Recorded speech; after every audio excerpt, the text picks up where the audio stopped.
मैया लोग चर्चा करती हैं और बड़े धूमधाम से गाते और बड़े प्रेम से गाती हैं। क्या गाती है? अरे लामी लामी के सिया नीलम दीदी राहिया बहारई रे जाने।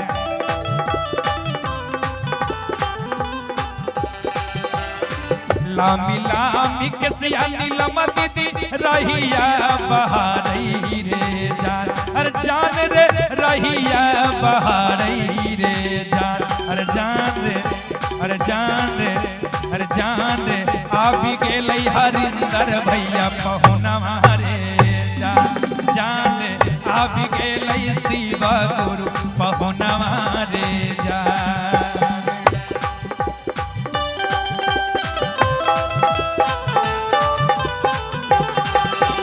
बोले शंकर भगवान की।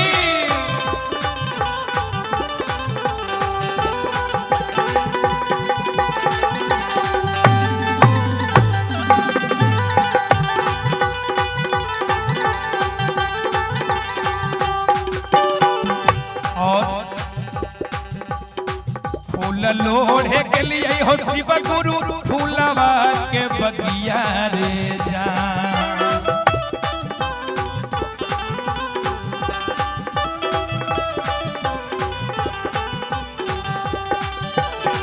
फूल लोढ़े के लिए हो शिव गुरु फूलवा के बगिया रे जान। अरे जान रे फूलवा के बगिया रे जान। अरे जान रे, अरे जान रे, अरे जान रे अंगूरी में डसलई काली नगनिया रे जान। जान रे अंगूरी में डसलई काली नगनिया रे जान।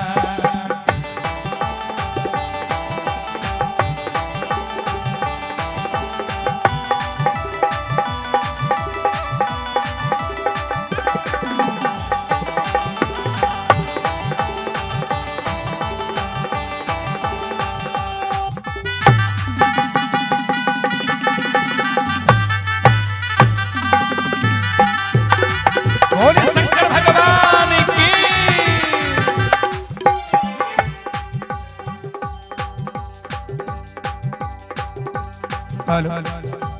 जिनको जिनको भगवान शंकर से प्रेम है और जो जो भगवान शंकर को अपना गुरु मानते हैं, एक बार दोनों हाथ को ऊपर कर देंगे। दोनों हाथ ऊपर रहे, मीठी मीठी करताली रहे और कहना है अरे अपन मैया रहते हो शिव गुरु ओ झवा बोले रे जाने।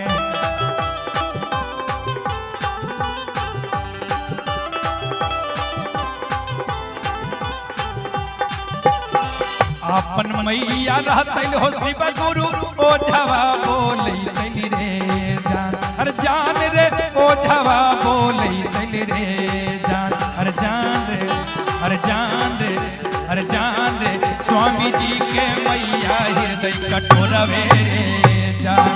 जान रे स्वामी जी के मैया हृदय कटोरवे रे जान।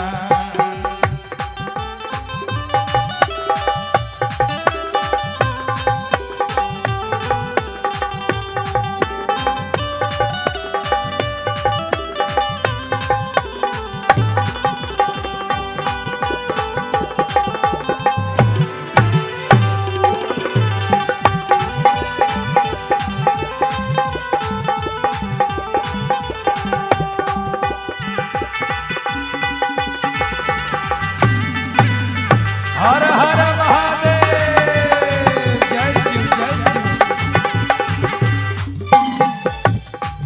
अरे बेल पाती लावे गेलिए बेलवा के गछिया रे जान।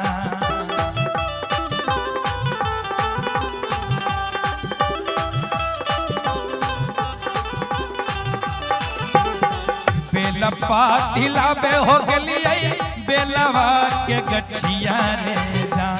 अरे जान रे बेलवा के गछिया रे जान। अरे जान रे, अरे जान रे, अरे जान रे अंगूरी में डसलई काली नगनिया रे जान।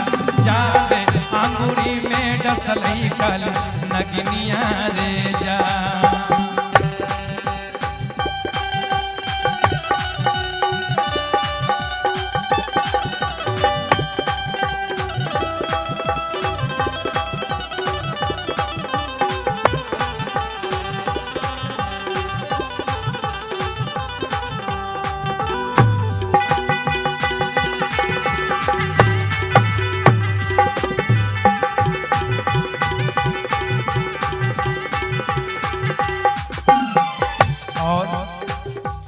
में वो कहती हैं, अरे अपन बहिनी रहते हो शिव गुरु डॉक्टर बोले तैली रे जान।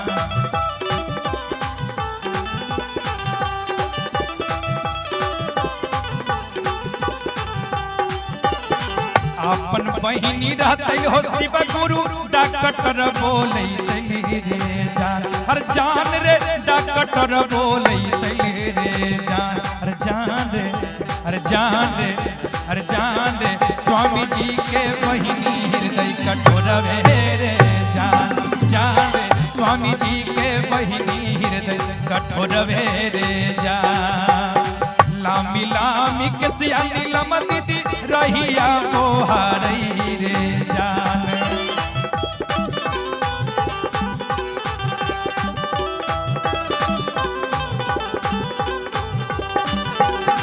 लामी लामी के सियानी लम दीदी रहिया बहारई रे जान। हर जान रे रहिया बहारई रे जान। हर जान रे, हर जान रे, हर जान रे, आबि गेलै हरिंदर भैया पहुना मारे जान।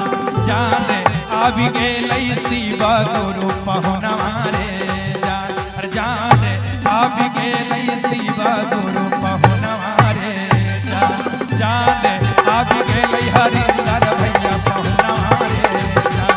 जान रे आबि गेलै हरिंदर